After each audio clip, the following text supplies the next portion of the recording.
आकाशवाणी मुंबई केंद्र प्रस्तुत कर रहा है नाटक मोतियाबिंद। लेखिका कमलेश बख्शी और प्रस्तुतकर्ता तनुजा कानडे। तो आइए सुनते हैं नाटक मोतियाबिंद।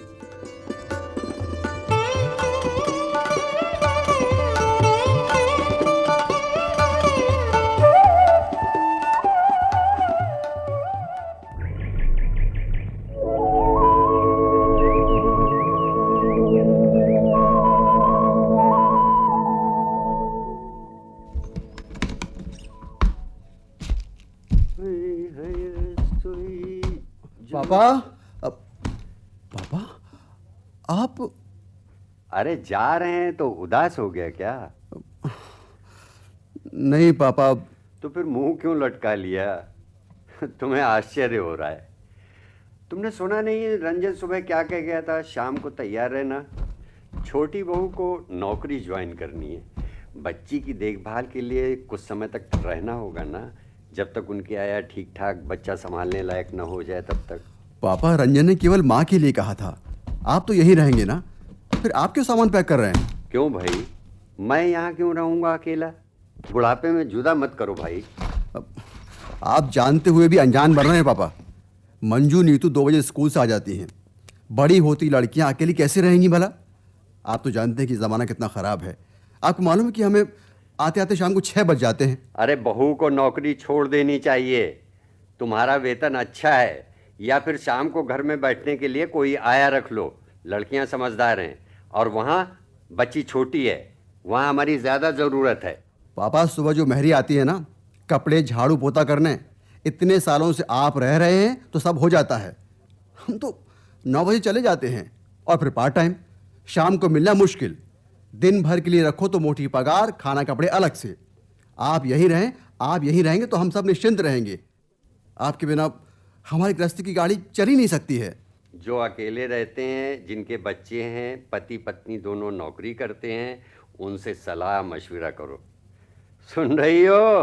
हाँ हाँ, सुन रही हूँ। मुझसे सस्ता, ईमानदार, घर की रखवाली और काम करवाने के साथ साथ नीतू मंजू का भी ख्याल रखने वाला सस्ता नौकर इन्हें कोई दूसरा नहीं मिल रहा है। मैं यहाँ अकेला रहूँ, हाँ? यही सोच रहे हो ना? अरे सुना, ये निश्चित रहना चाहते हैं ताकि इनको घर लौटने की जल्दी ना हो। पापा, ऐसी बात नहीं है। आप गलत सोच रहे हैं। बात अपनों की है। आप रहेंगे तो घर जैसा चल रहा है वैसा ही चलता रहेगा। आपके रहने से मेहरी वक्त पर काम करने आएगी, वक्त पर खाना पका कर जाएगी। आप नहीं जानते कि आपके जाने से कितनी परेशानी होगी हमें। ये सब छोड़ और ये बता कि तेरी माँ के हाथों में इतनी ताकत है कि वो अकेली बच्चा संभाल सकती है? अरे कभी बच्चा जिद में आ जाए तो घंटों एक टांग पर घूमना पड़ता है। दोनों ने सोचा होगा अपनी सुविधा अनुसार माँ बाप बांट लें। 2 साल पहले तक तो घर खर्च तुम ही चलाते थे, फिर पेंशन मिली, वो घर में डालने लगे। तब से थोड़ा खर्च मोहन तुम्हें उठाना पड़ा। कब से नौकरी कर रहे हो? कभी पैसा दिया था? बहू आवश्यकता ना होने पर भी नौकरी कर रही है। उसका कहना है शिक्षा क्या घरेलू काम के लिए ली। ऐसा था तो अनपढ़ बहू ले आते। शिक्षा से घर के बच्चे कहीं अच्छे ढंग से संभाले जा सकते हैं, ये मैंने कहा।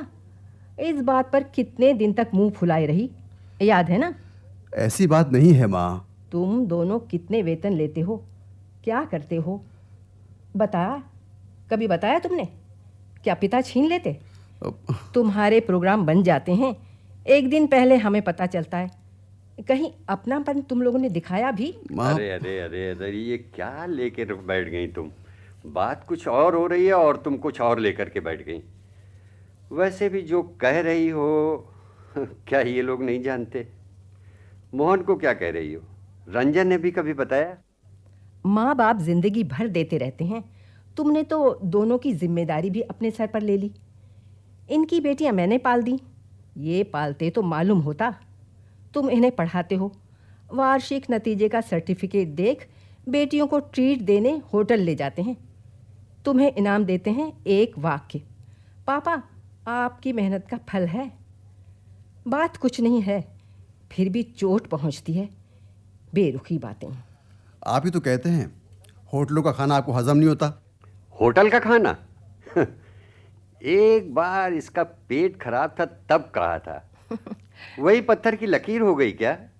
अरे कुछ हल्का फुल्का खाया जा सकता है, न भी खाओ तो क्या, साथ थोड़ा घूम कर तो आ सकते हैं। यार तुम लोग मान क्यों नहीं लेते कि पुत्र वास्तव में बूढ़ों के प्रति लापरवाह होते जा रहे हैं? ओहो, ऐसी बात नहीं है पापा। मंजू नीतू आपके बिना रह सकती है। माँ जा रही है, उससे ही उदास हो रही है वो।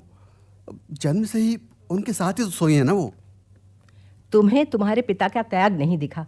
बच्चियां मेरे साथ सोने की जिद करती थीं। वे ना रोएं, इसलिए उन्होंने वर्षों से अपनी खटिया बरांडे में डाल ली है, वहीं सो रहे हैं। बुरा न मानना बेटा, बेटियों के लिए बहू अब नौकरी छोड़ दे तो अच्छा है। तुम्हें याद है, किशोर होते होते ये बेटे हमारे लिए बिकट समस्या हो गए थे। तुमने टूरिंग जॉब छोड़ा ताकि इनके साथ अधिक समय बिता सको। अरे वे कुछ साल वाकई बहुत कठिन थे। जब दोनों इंजीनियरिंग में चले गए तब राहत मिली। फिर उसी विभाग में प्रमोशन पर चला गया था। सही वक्त पर बच्चे संभाल लिए। सुझाव तो तुम्हारा ही था ना, नहीं तो गलत संगत में पड़ जाते, जिंदगी खराब हो जाती। मोहन, तुम नहीं समझोगे कितनी धीरज और सूझबूझ से तुम्हारे पिता ने उस कठिन वक्त को संभाला है। तुम लोग उन दिनों पढ़ाई और मौज मस्ती की तरफ पढ़ रहे थे, याद है? कितने परेशान थे हम लोग। हमारे पास कोई बड़ा नहीं था। तुम्हारी परेशानियां बांटने के लिए तो हम हैं। वक्त बीत जाता है, बच्चों को कहाँ याद रहता है कि माँ बाप ने उनके लिए क्या नहीं किया। अभी तक मैं घर गृहस्थी से छूटी कहाँ हूँ। अब शाम का सब काम बहू संभाल लेती है, ये भी गनीमत है। दिन भर कहीं दूध सब्जी भाजी लेना, राशन भरना, मेहरी से काम करवाना, बच्चियों को स्कूल से ले आएं, खाना देना, कपड़े प्रेस को देना लेना, दिन भर का 100 काम। बहू अपना और तुम्हारा नाश्ता तैयार करती रहती है, यही गनीमत है। मोहन, तुम जानते हो तुम्हारी माँ को अपना कमरा बहुत प्रिय है। जी। इसी बात को ध्यान में रखकर मैंने रंजन के लिए उसकी शादी से पहले पास का छोटा सा घर किराए पर ले लिया था। दिन में हम सभी साथ रहते थे, रात को ये वहाँ चले जाते थे और 2 माह बाद अपनी मर्जी से अपने हिसाब से गृहस्थी बनाकर वहाँ रहने लगे थे। हमने नहीं कहा था। फिर भी आते जाते सुनाने भी लगे थे। भैया के परिवार को 12 साल संभाला, एक दमड़ी नहीं ली। भैया भाभी ने अच्छा बैंक बैलेंस बना लिया होगा। हमारे ऊपर तो अभी से गृहस्थी का बोझ पड़ गया है। ये किराए का मुर्गी के दड़बे जैसा घर।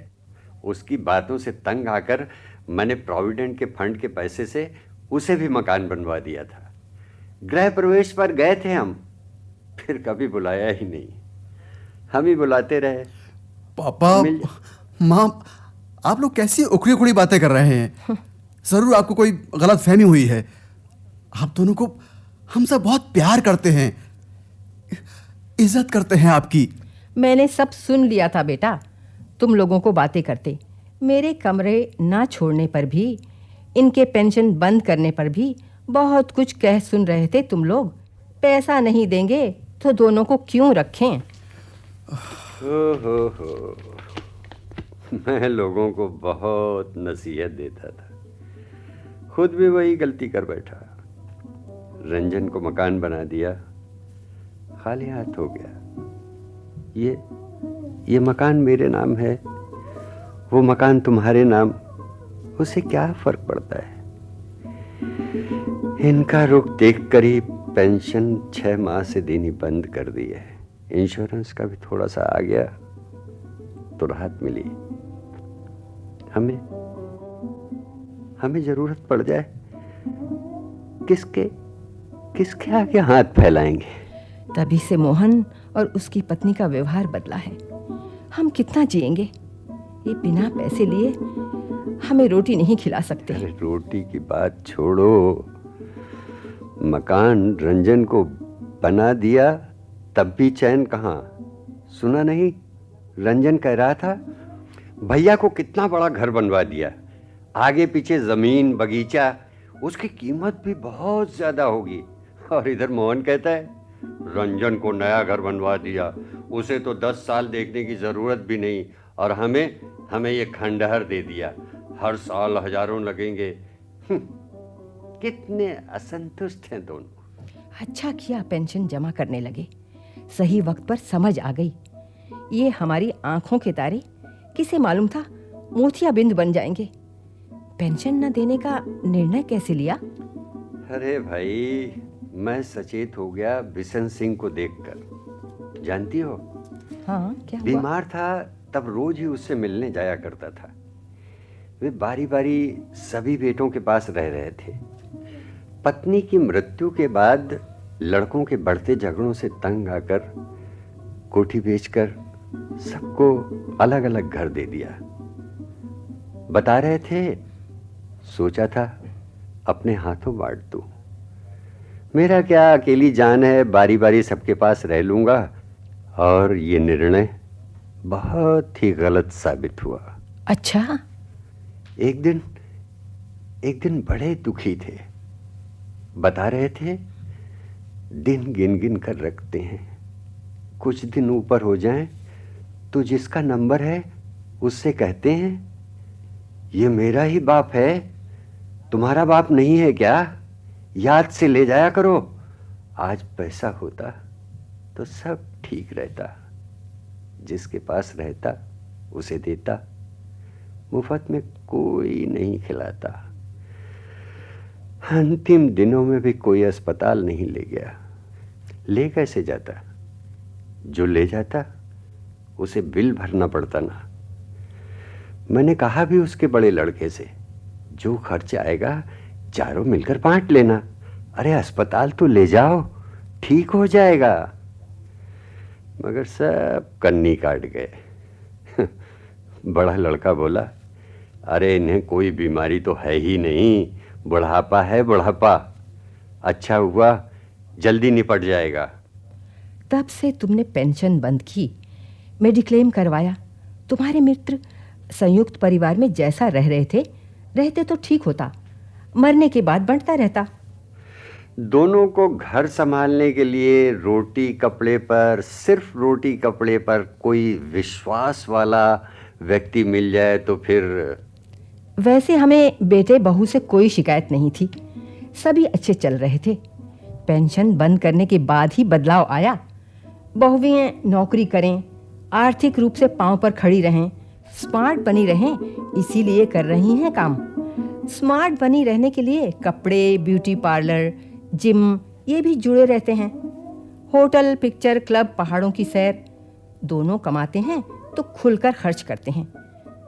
वैसे ठीक भी है, अच्छी जिंदगी जी रहे हैं। अरे ये सब छोड़ो, तुम ये बताओ कि तुमसे अकेले बच्चा संभाला जाएगा ना?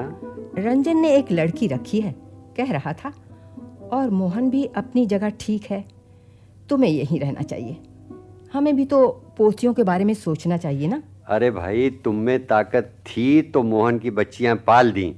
उस वक्त भी क्या नौकरानी नहीं थी? हाँ, तुम्हें दिन भर पल भर का भी आराम किए बिना सब काम करना पड़ता था। रंजन भी यही कह रहा था सुबह, माता जी की निगरानी में भैया की बेटियां कितनी अच्छी पली हैं, समझी ना? निगरानी में तुमने हाथ पैर नहीं हिलाए। अब तुमसे कुछ हो या ना हो, तुम्हें रंजन के 2 बच्चे अपनी निगरानी में 12 साल पालने होंगे, समझी? जाना ही है तो मैं चला जाता हूँ। तुम आज ठीक नहीं हो। सुबह से देख रहा हूँ तुम ठीक रही हो। सुनो, रविवार को मोहन छोड़ आएगा तुम्हें। शहर का दूसरा छोर है। पहले ये नहीं सोचा, नज़दीक होता तो जाते समय बच्चा छोड़ जाते, वापसी में ले जाते। रही बात तुम्हारी, छोटे बच्चे का कुछ मालूम तो है नहीं, भागे आओगे लेकर या फ़ोन खटखटाओगे। बात ठीक कह रही है बाबा, बच्चा संभालना आदमियों के बस की बात नहीं है। इनकी बातों पर मत जा मोहन, कभी अकेले रहे नहीं ना, तभी घबरा रहे हैं। मैं कौन सा विलायत जा रही हूँ, पड़ोसन वर्मा गई थी ना अमेरिका, बेटे के घर बच्चा हुआ था, 6 माह बाद आई। वर्मा जी रहे ना अकेले, शुक्रवार की शाम आ जाना, रविवार की शाम चले जाना। ये बुढ़ापे की ड्यूटियां तो हैं, देनी ही पड़ेंगी। भाई, विदेश में बैठे बेटे बेटियों को माँ बाप की ज़रूरत इसी समय के लिए होती है ना, फिर नहीं पूछते। ये अपना पाठक पति पत्नी है ना, ये पोते की गर्मियों की छुट्टी थी तब गए थे, 3 माह ड्यूटी दे आए।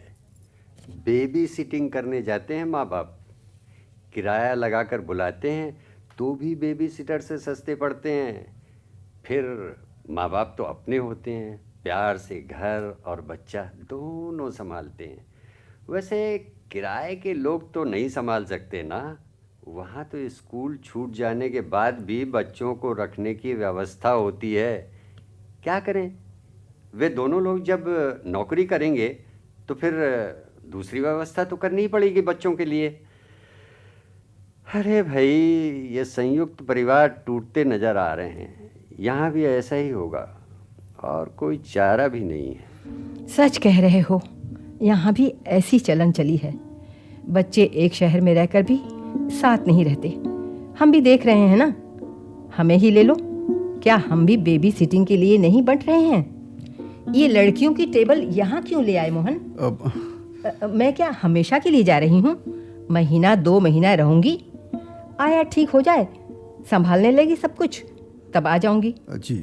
तुम्हारे पिताजी दवा के मामले में लापरवाही बरतते हैं, मालूम है ना? जी, वो आप जा रही हैं ना, तो बच्चे कहने लगी कि यहीं सोएंगी और यहीं पढ़ेंगी। जब आप आ जाएंगी तब फिर टेबल वहीं रख देंगे जहाँ थी। क्यों भाई, अजीब सी कसक उठ रही है, कुछ छिनता हुआ महसूस हो रहा है ना? अरे भाई, ये चली जाती उसके बाद ही अदला बदली करते, मगर इतना इंतजार भी कैसे करते? कितनी उतावली है आपको। हाँ, बरामदा भी कमरा है, बस एक दरवाज़ा लगा दो, आधे पर दीवार उठवा दो, लड़कियों का बढ़िया सा कमरा बन जाएगा। जब मैं जाऊं, लड़कियां अपने कमरे में सोएं, पढ़ें। एक अलमारी भी बनवा देना, अपने कपड़े रखें, तुम अपने कमरे में वापस चले आना।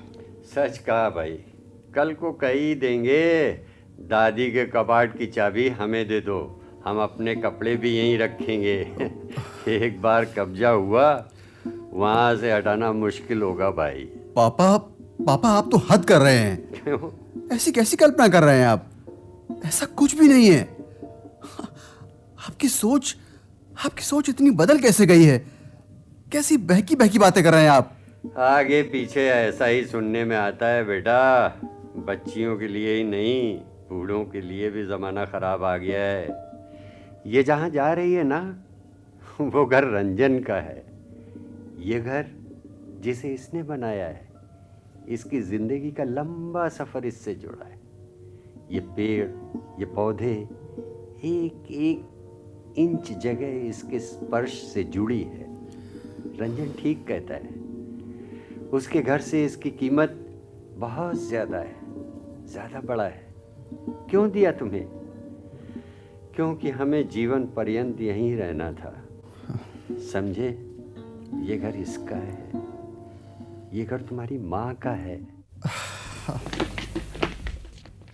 छोटे छोटे ही तो थे दोनों जब हमने ज़मीन लेकर ये मकान बनाया था। कितनी कंजूसी से घर खर्च चलाया, कर्ज चुकाया।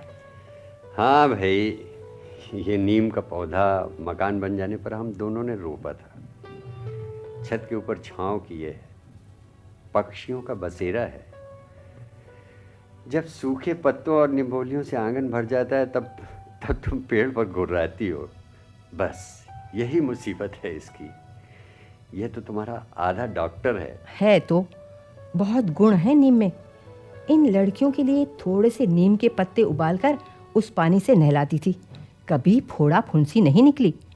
सूखे पत्ते जला दो, मच्छर भाग जाएं। दतौन करो, दांत में कभी कीड़े न लगें। छत पर उनकी छांव दोपहर में कितनी शीतल होती थी। बच्चियां आज होमवर्क करने नहीं आई? ओहो, कल शनिवार है। अरे बहू, नाश्ता तैयार कर रही है। वैसे तो बच्चे ठीक ही हैं, दोनों परिवार में ये स्पर्धा तो है ही कि माँ बाप से कोई ज़्यादा ना हथिया ले, सतर्क रहते हैं। तुम्हें याद है रंजन की शादी के समय बड़ी बहू के साथ हम गहना कपड़ा लेने गए थे। मुझे एक सेट पसंद आया, लेने को कहा तो बहू ने कहा ये 5.5 तोला है, हमें 5 तोला लेना चाहिए। पटाख से दुकानदार से कहा था, क्योंकि उसके सेट जो हमने उसे बनवा के दिया था ना 5 तोला था। मुझे उसका बोलना अच्छा नहीं लगा था, पर चुप रही थी। हाँ, कपड़ों में भी ध्यान रखा। ये स्वार्थ है भाई, इसी से ईर्ष्या देश के अंकुर फूटते हैं। खर्च हम कर रहे थे, तकलीफ उसे हो रही थी। नए पुराने घर की चर्चा अभी भी कहाँ बंद हुई है। हाँ, रंजन इस घर के आसपास की ज़मीन को लेकर बोलता ही रहता है। जब आता है कुछ पौधों वृक्ष की छटा की चर्चा एक बार तो ज़रूर करता है। कभी लगता है दोनों को घर से निकाल कर सब बेचकर किसी अस्पताल को दान कर दो। इतना उत्तेजित क्यों हो रहे हो? आज क्या कोई नई बात है? प्रेशर बढ़ जाएगा। सारे बदलाव तुम्हारी पेंशन न देने की बात से हुई हैं। पहले रंजन कह रहा था मेरे पास ही रहो, फिर चुप्पी लगा गया। बड़ी बहू भी आती जाती बड़बड़ाती जाती है। पहले ज़माना और था, थोड़े में खर्च चल जाता था। अब महंगाई कितनी बढ़ गई है। अरे हमें शांति चाहिए तो इन लोगों की बातों को गंभीरता से नहीं लेना चाहिए। तुम तो अभी भी किचन कहाँ छोड़ती हो? ये तो डॉक्टर ने कहा कि तुम्हें पैदल चलना चाहिए। मैंने उस सुझाव को ईमानदारी से मान लिया। काम से बहू आई है और तुम्हें मैं शहर को ले जाता हूँ, वहाँ भी छोड़ना मत। हाँ, ज़रूर घूमना, नहीं तो घुटने जुड़ जाएंगे। जैसे जैसे उम्र बढ़ती है अपने आप को स्वयं संभालना चाहिए। ये तो ठीक ही कह रहे हो। अरे कहाँ चली? ज़रा किचन देखने जा रही थी। अब वहाँ खिड़की पर पहुँच गई। अरे यहीं बैठो, कुछ और बात करनी है तुमसे। यहाँ से दूर तक सड़क दिखाई देती है ना। रंजन 4 बजे का कह के गया था, 5 बज रहे हैं, आया नहीं, इसीलिए देख रही थी। ओहो, जाने को बड़ी उतावली हो रही हो। मैं अकेला यहाँ दीवालों से बात करूँगा। सुबह बागबानी करना, याद से सब पौधों को पानी डालना, सूख ना जाएं। फिर मेहरी से काम करवाना। तुम अपना खाना 12 बजे खा लेना, जैसा हमेशा खाते हो। बच्चियाँ तो अब अपने आप खा लेती हैं।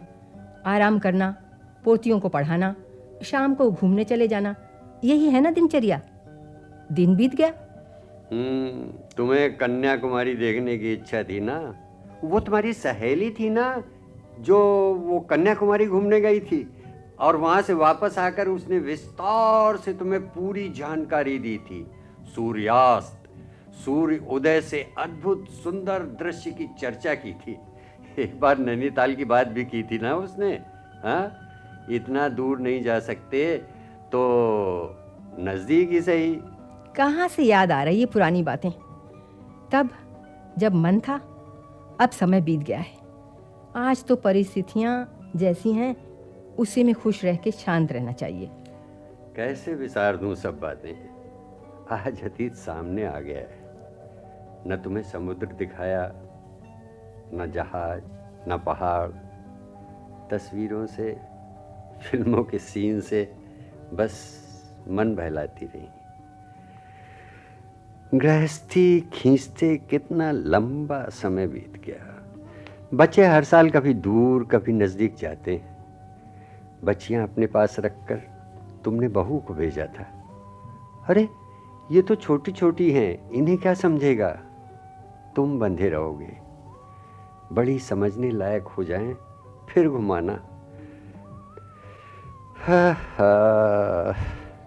दोनों में से एक ने भी नहीं कहा कि आप भी घूमने चलो।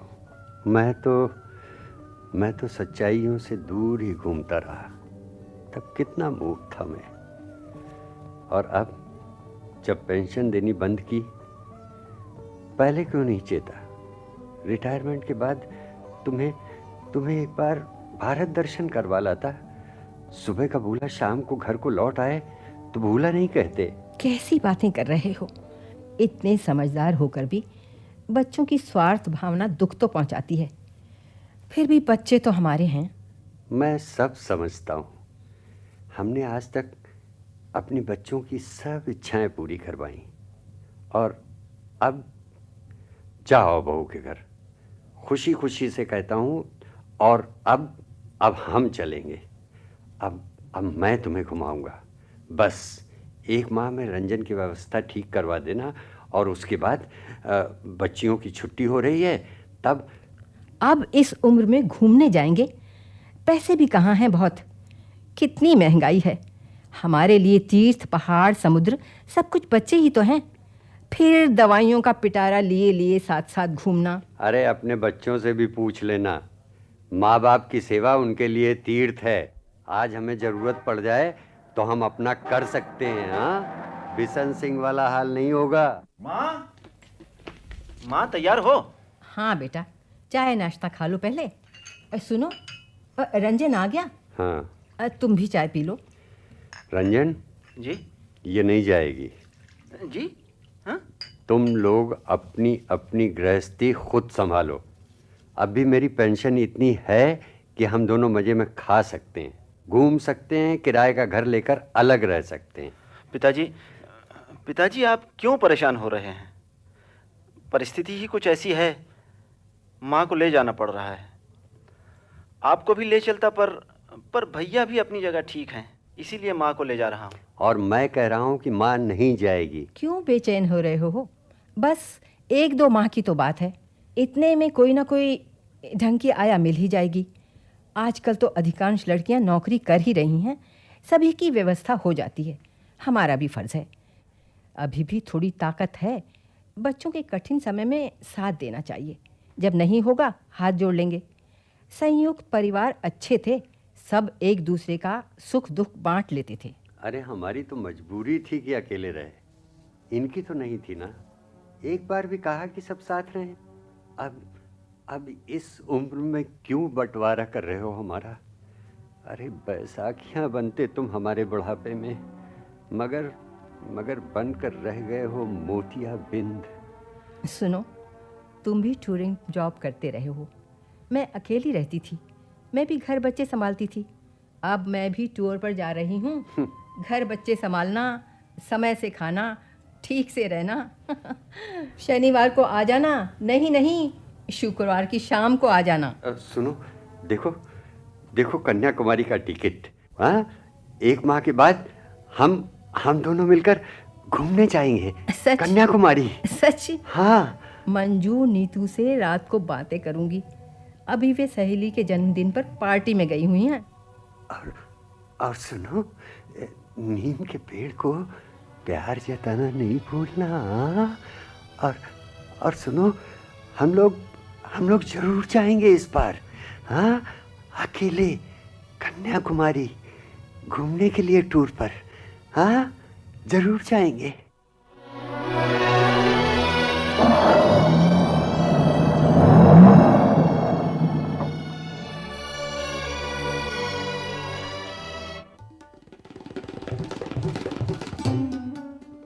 अभी आप सुन रहे थे नाटक मोतियाबिंद, जिसकी लेखिका थीं कमलेश बख्शी। इस नाटक में भाग लेने वाले कलाकारों का पात्र परिचय इस प्रकार है। पापा प्रकाश मिश्रा, माँ लक्ष्मी शर्मा, मोहन राकेश दुबे और रंजन नूरुद्दीन खान। निर्माण सहयोग बरीरा नागपुर वाला। और इस नाटक को प्रस्तुत कर रही थीं तनुजा कानडे। ये नाटक आकाशवाणी मुंबई केंद्र की भेंट थी।